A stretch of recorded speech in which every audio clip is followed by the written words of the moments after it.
Le miracle qui arrive. Ma commune nous a élevé que le miracle ne marche plus en haut, mais ça marche maintenant avec les hommes sur terre. Alors, quand on voit un homme, on voit le miracle. Alors, si tu crois que cet homme reste déjà le miracle.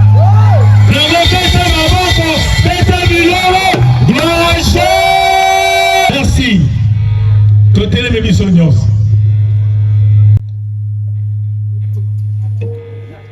Je salue ici présents les ministres de Dieu, servantes et serviteurs de l'Éternel, le peuple de l'arrondissement 9 d'Iri, plus précisément la population de Jacobango.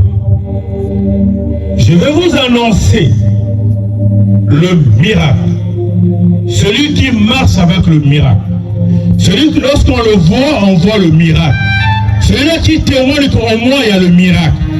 Sous nos acclamations, sous vos acclamations, nous allons recevoir le évangéliste au nom de Justin. Acclamez très fort.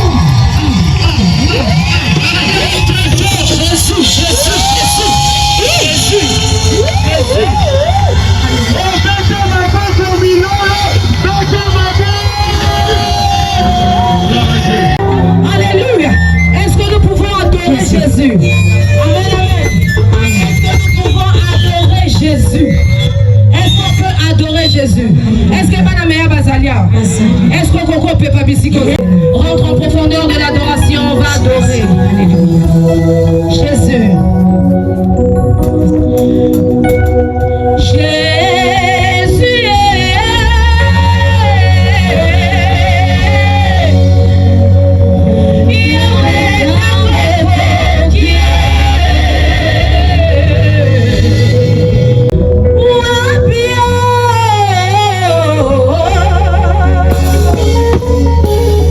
Yo, Zamba, me.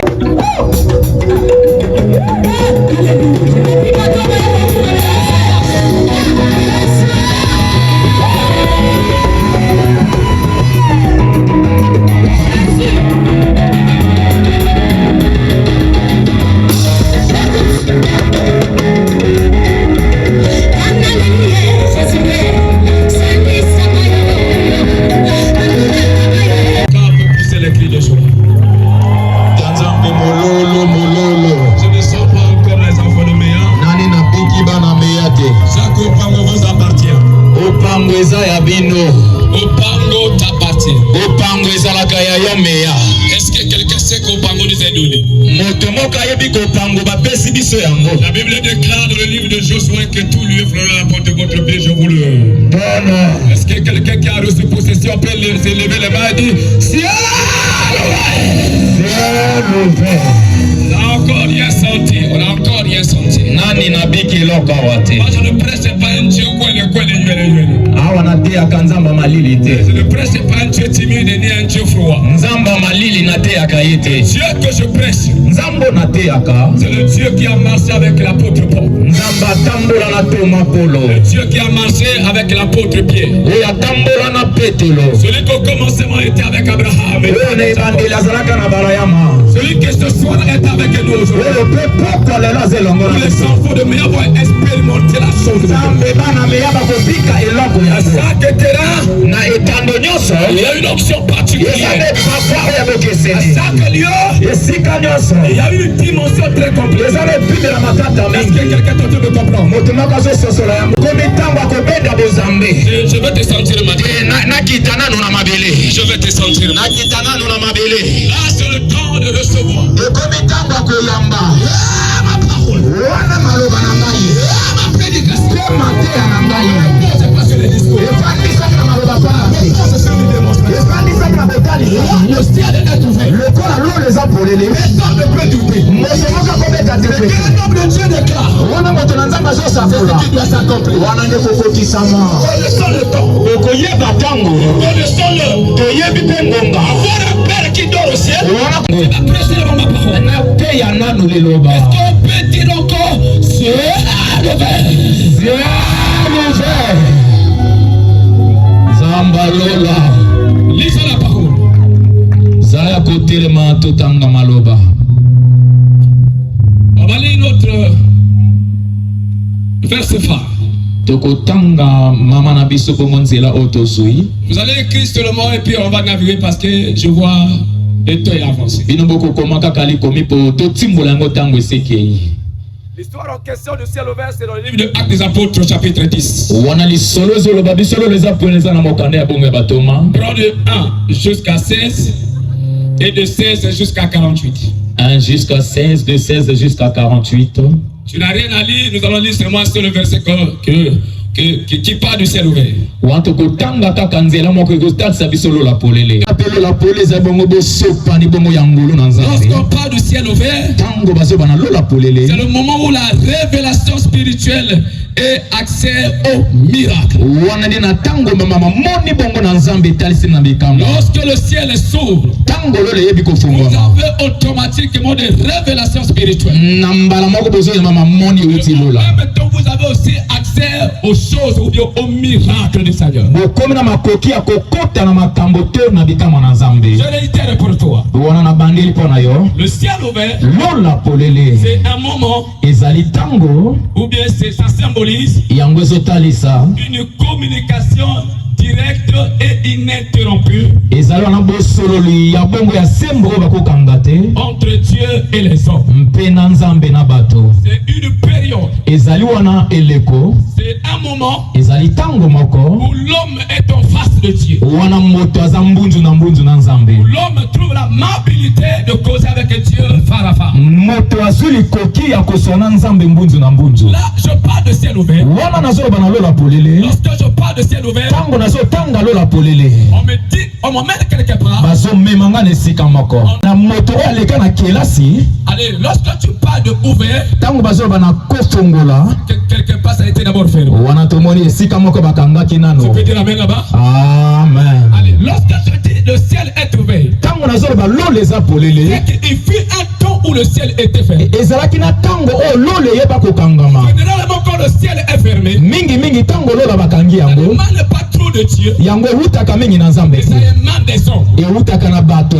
Bible déclare. Biblia zoloba boye. Dans le livre d'Ésaïe au chapitre 59. Na mokanda ya Isaya kuna zoloba. Au verset 1. Wana nzela ya liboso. Jusqu'au moins 3. Wana kino ya misato. La Bible dit ceci que la main de l'Éternel n'est pas trop courte. Loboko na nzambe za mokuse te pande bikisa. Mais ce sont vous qui. Eza bongo bambeba na bino. Ce sont vos défauts, ezali mabe na bino, sont vos péchés ezali masumu na bino, qui vous bloquent de sa face. ezokanga bongo nelongi na Nzambe. Lorsqu'on parle de blocage, Tango baso bana kokanga, il y a une porte. tobeso mona ekuke. Cette porte est fermée. Wana ekuke ba yebi La kokanga. porte, on peut entrer, on peut fermer. Ekuke tokokota pe tokokanga La yango. Bible déclare ce qui est lié sur la terre est lié au ciel. Basi balobi na mabele kanga Lorsque pe na lola. toi-même tu as fermé ton ciel, Lola yeboko na mabele le kangi ciel lola. aussi automatiquement ferme. Lola pe bakangi na lola. Lorsque tu décides d'ouvrir, Soko si mokano fongola. le ciel ouvre aussi. Lola pe nzime fongoli. Le péché a fermé le ciel. Lisume kanga lola. Lorsque je parle du péché, Na tangi kaka lisumu. c'est la désobéissance à la loi divine. Wana za kozanga botosi na mibeko na Parce Nzambe. que lorsque nous sommes en train de parler de livre de Actes chapitre 10, Tango tozo ba bongo na misala bongo ya je batoma. vais au chapitre 1. Nazo kende bongo na nzela ya ebandeli. Selon l'histoire, Wana na nzela lisolo oyo. un homme qu'on appelait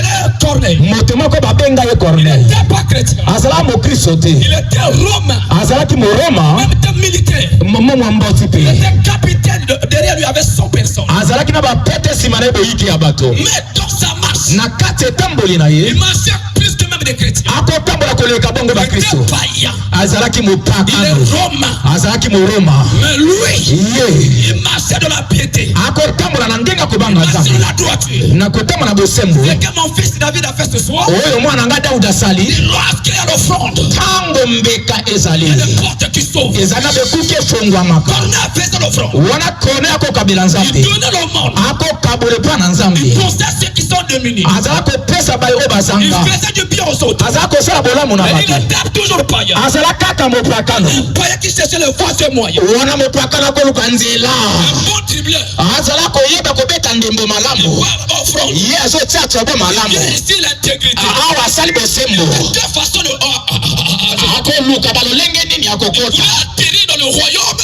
Ningakota ne ngumba na Il Nzambe. dit le royaume de Dieu a des portes. Alobi bekuke ezali boyike. Pour entrer, Pano okota kati il na faut yango. poser des actes. Ya sala ba makambo bilembo. Les actes de la sainteté. Wana bilembo ya bobulisami. Soit les actes des aumônes. Paul ya kokabela Nzambe. Parce que dans le royaume, Na kati ngumba oyo. nous qui vivons dans le royaume, il Biso oyo tohumelaka na kati ngumba. y a quelqu'un qu'on appelle l'apôtre Pierre, on lui a remis les clés. Moto moko Petero bapesa ye fungola. Donc il peut fermer, Akokokanga. il peut ouvrir. Mpe akokofungola. L'homme de Dieu, Wana kuke na Nzambe. il a les clés. Eza bongo na Il bafungola. peut fermer. Oyo esengeli akokanga. Il peut ouvrir. Mpe akofungola. Rapidement. Na mbango Je fais ce qui. nakende pa na nani. J'arrive, Élie me dit, avance vers moi. Daudi alobi yake pa na nga. Élie me dit, avance vers moi. Eli alobi yake pa na ngai. Moi, j'ai fermé le ciel. Ngai na yeba kokanga lola. Et Josabel, Jezabel il ne fait la paca. akosala mobulu mingi. Lui, Akab, il faisait le désordre. Ye na kabe bakosala mobulu. Ils ont tué Nabal Wana baboma na bale. à cause de leur sang. Na ntina na posa makila na bango. J'arrive,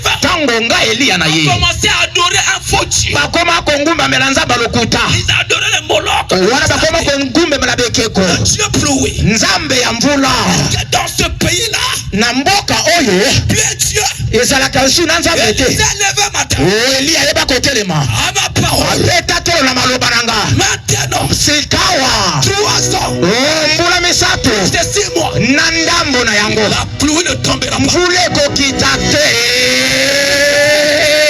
Parce qu'il y a trop le désordre. Tena mobulu eza mingi. Sans comprendre, écoutez-moi. Opango boyokanga. Il y a des hommes qui vivent dans ce quartier. Eza na bato baza na esika Ils ne oyo. sait que d'ouvrir le ciel. Oyo baza na sekele ya kosengola lola. Toi, tu le passes. Wana omoni yo eleki na Quand tu le yo. vois, tu le rejettes. Soko mona bitalanga oyo. Si tu savais, Soko je yebaka. vois la femme samaritaine. Mwasi mosamari abengi nga. La samaritaine est en face de Jésus. Liboso na Yesu Masiya. Il parle de d'autres personnes. Alobi loba na bato misusu. Il parle de d'autres personnes. Azoloba na bato misusu. Il parle d'Abraham. Azoloba na Balayama. Il parle de Jacob. Mpe na Yakobo. Celui qui avait le mandat. Oyo azalaki na efinda. A regardé. Atala ye malamu. Elle ne sait pas encore. Ayebi nanu te. Si tu savais, Soko yebaka. tu devais demander l'eau à moi. Olinga kosenga mai ya bomoi epa na Je nga. parle à quelqu'un. Nazoloba na moto. Le ciel bientôt s'était fermé. Lola na ntango moko ekangamaka. Opango devient le dernier de tous les quartiers. Opango komaka te babwakisa ya suka. Les autres ont déjà les routes. Wana baninga bakoma na banzela. Nous, on est encore ici. Biso kaka mabele pamba. Même l'eau a des problèmes. Atako mai oyo eza na poale. Quand on boit l'eau de robinet des pompes. Mai ya pompe ezomela makuna ya mai ya mosolo. Pourquoi c'est seulement nous les derniers? Biso kaka bato ya mikila Il Nzambe. doit y avoir quelqu'un. Esengeli ezala na moto. Il doit monter au sacrifice. Oyo amata na lola. Il monte au sacrifice. Tango amati kuna na mbeka. Pour aller déranger le ciel. Tungi Ezalola. Oh, dans notre royaume. On ngumba na biso. C'est ce qu'on appelle les périodes, les saisons et les temps. Ezalana batango na bileko. Passe maintenant quel temps? Oh, pangaza na tango ni. Oh, passe quelle période? Azole kale leko ni na sana yango. Prophète, révèle-nous la beauté de Dieu. Sakolitani sa biso tango yo. Votre évangéliste, révèle-nous. Toma mopanzi sango le bela biso tango. Les 5 ministres d'or au ciel. Wana ba toma na nzambe balala ka. Eseye ba mema bakanga. Il les a fait au comme temps. Akomisa bango pe na sango. Si tu es d'or, Soko sele wana bela on tango. doit te consommer. Esengeli balia yo. Arrête d'arriver. Tango ango On yekomi. doit consommer quelqu'un dans Jacob. On va kolia moto moko na sango sango sala wate. Ozo so sala moto. Na yete soki be sala wa. Les yeux sont encore fermés. Wana nani mis. Na moto aleka na kelasi Allez, lorsque tu parles de ouvert, tango bazoba na kofongola quelque part ça a été d'abord fermé. wana tomoni esika moko bakangaki Tu nano. peux dire amen là-bas? Amen. Allez, lorsque je dis le ciel est ouvert, Tango nazoloba lolo eza polele c'est qu'il fut un temps où le ciel était fermé. ezalaki na tango oyo lolo eyeba kokangama. Généralement quand le ciel est fermé, mingi tango lolo bakangi yango l'élément pas trop de Dieu, yango ewutaka mingi na nzambe ça te, émane des hommes. ewutaka na bato. Bible déclare Biblia ezoloba boye dans le livre d'Esaïe au chapitre 59, na mokanda ya Isaya kuna azoloba au verset 1 wana nzela ya liboso jusqu'au moins 3, wana kino ya misato. la Bible dit ceci, que la main de l'Éternel n'est pas trop courte pour vous. loboko na nzambe eza mokuse te mpo na ebikisa. Mais ce sont vos crimes, eza bongo bambeba na bino, ce sont vos défauts, ezali mabe na bino, ce sont vos péchés ezali masumu na bino qui vous bloquent de sa face. oyo ezokanga bongo na elongi na nzambe. Lorsqu'on parle de blocage, ntango bazoba na kokanga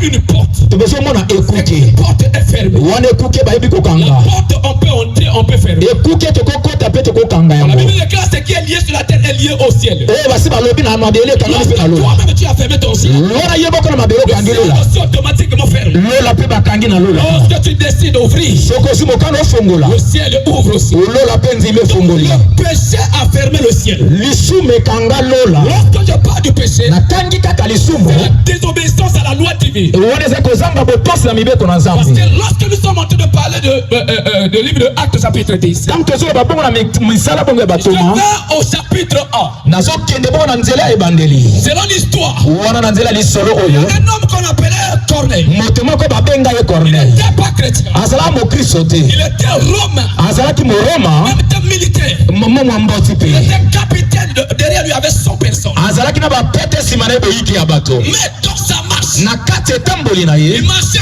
plus que même des chrétiens. akotambola koleka bongo Il bakristo. était païen. azalaki Il est mopagano, romain. azalaki moroma Mais lui, ye il marchait dans la piété. akotambola na ndenge Il akobanga marchait nzambe dans la droiture. na kotambola na bosembo Ce que mon fils David a fait ce soir, oyo mwana nga Daudi asali. lorsqu'il y a l'offrande, ntango mbeka ezali il y a des portes qui s'ouvrent. eza na bekuki efongwamaka Corneille faisait l'offrande. wana kone akokabela Il nzambe donnait le monde. akokabole mpa na nzambe Il poussait ceux qui sont démunis. azala kopesa baye oyo Il bazanga faisait du bien aux autres. azala kosala bolamu na Mais il bato était toujours païen. azala kaka mopakano Un païen qui cherchait le voisin moyen. wana mopakano akoluka nzela Un bon dribbleur.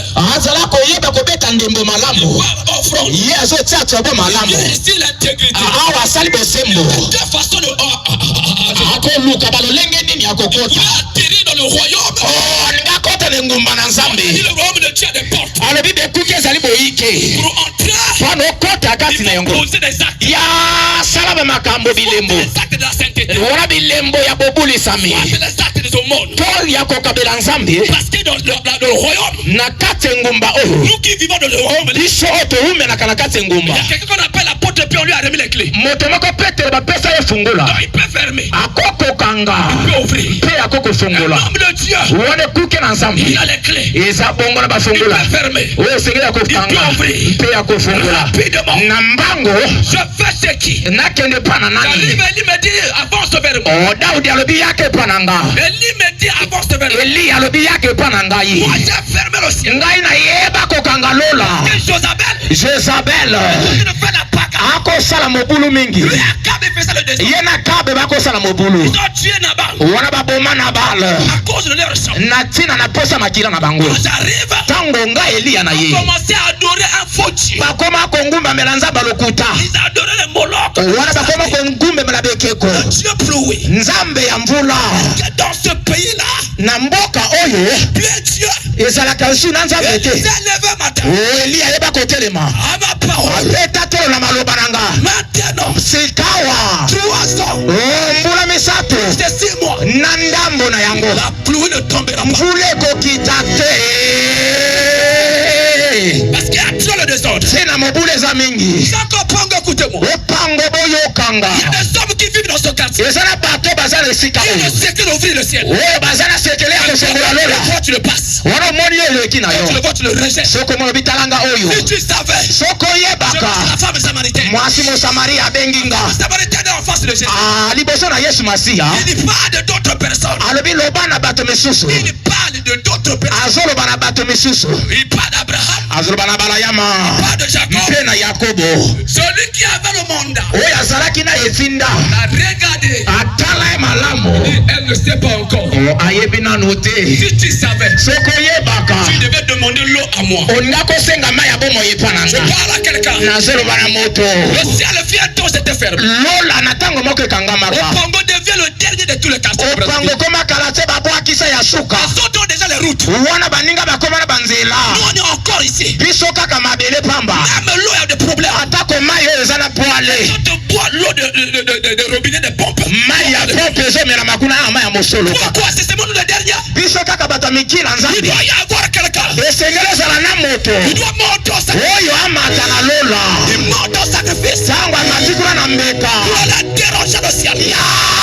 Tungisa lola. Oh, dans notre royaume. One ngumba na biso. Il y a ce qu'on appelle les périodes, les saisons et les temps. Ezala na batango na bileko pe. Opango passe maintenant quel temps? Oh, opanga aza na tango nini. Opango passe quelle période? Azoleka leleko nini aza na yango. Prophète, révèle-nous la beauté de Dieu. Mosako litalisa biso tango oyo. Apôtre, évangéliste, révèle-nous. Toma mopanzi sango lobela biso tango oyo. Les 5 ministres d'homme au ciel. Wana batoma na nzambe balalaka na lola. Je mène captif. Esenge bamema bakanga. Il les a fait au comme temps. Bakomisa bango mpe na Si tu sango. es donc, Soko ozali wana belo on tango. doit te consommer. Esengeli balia yo. Arrête d'arriver. Tango yango On yekoki. doit consommer quelqu'un dans Jacob. bakolia moto moko na sango sango ezali awa te. Ozososa yango te. Nayebi te soki bozali awa. Les yeux sont encore fermés. Wana nani miso ala mingi te miso ekofungwama. Lorsque Corneille faisait les hommages, Wana Corneille akokabole mpa na nzambe. tout à coup, Kaka na mpwasa. prière monte. Ya libondele yeba komata lola. Quand je parle, Tango nazoloba. Corneille a prié. Corneille yeba kobondela. L'ange a envoyé le message. Mwanza tinda sango. L'ange a dit chez Corneille. Wana mwanza ta makambe pa Corneille. Il a jeté le premier pied sur Wana kwake litambi ya liboso. il jette le deuxième pied. Mpe ya mibale tango C'est la abwaki. piété. Wana ezali Il boyebi dit là, malamu. mes plaies sont bien posées. Le tango atema Corneille awa La frappe. prière est exaucée. Wana mabondele nzambe Les ayaloli. grâces ce soir. Nasakoli. Quand tu es venu à ce point, Lekolo yena manaka la oyo. prière est exaucée. Libondele na nzambe ayaloli. Est-ce que tu me comprends? Beya, La beya. prière est exaucée. Libondele na nzambe ayaloli yango. Je parle avec précision. Nazoloba na boyebi na misa molimo. Lorsque je parle, je décrète en même temps, je déclare. Nazoloba nasakoli makambo La kaka. prière est exaucée. Limabondele na yo nzambe ayaloli.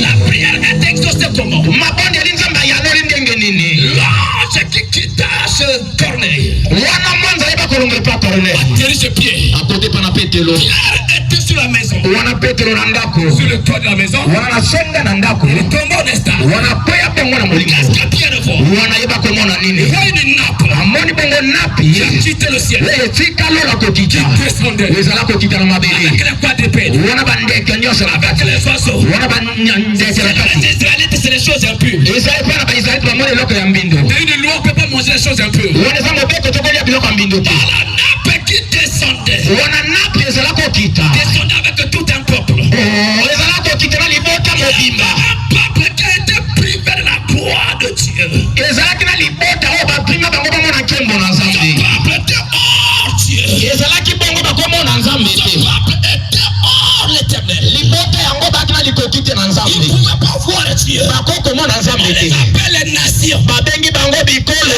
Nations quittent le ciel. Yoka sekele bango bausi lola. Kona biso eutaka wapi. Voilà où les choses éclairent et descendent sur la terre. Bamonaka epe biloko euti ekitaka na mabele. Le ciel et la terre étaient informes et Vide. Mabele ezalaki nango eloko kaka pamba. celui qui a commencé à créer sur le Oyo abanda na bokokele eza bongo moto je aliboso. les appelle ça Ndekomrango Shamaï. C'est selon les Hébreux. Mais selon les Grecs, on appelle ça Ouranos.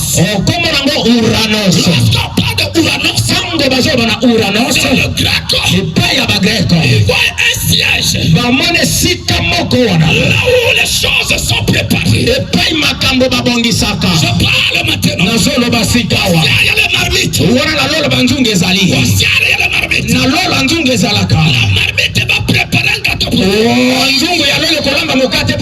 Quand je parle de Ouranos, je vais rapidement dans le livre de Nombre. On me dit qu'un certain Moïse, avec le peuple dans le désert.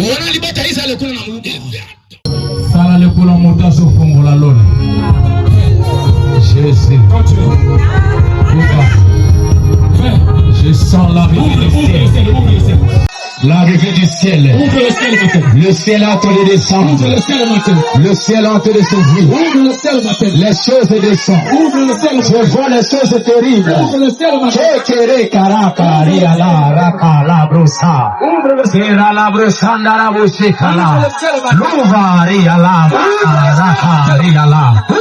Fungula lola nasoma makambo. Oh, fungula lola. Yangwane fungwami. Lele fungwami. Lele yangwane yakufungwami. Lele yangwane yakufungwami. Oh,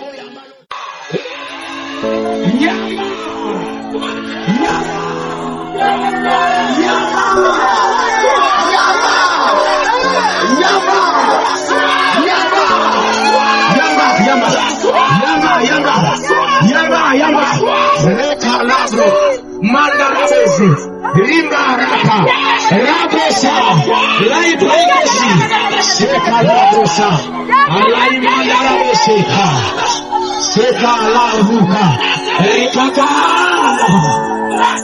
La la la la la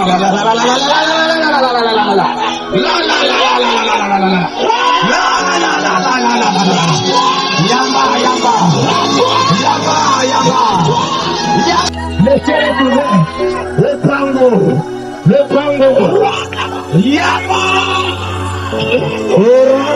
Oriana, Sera, Maria, Raka, Yama, ay,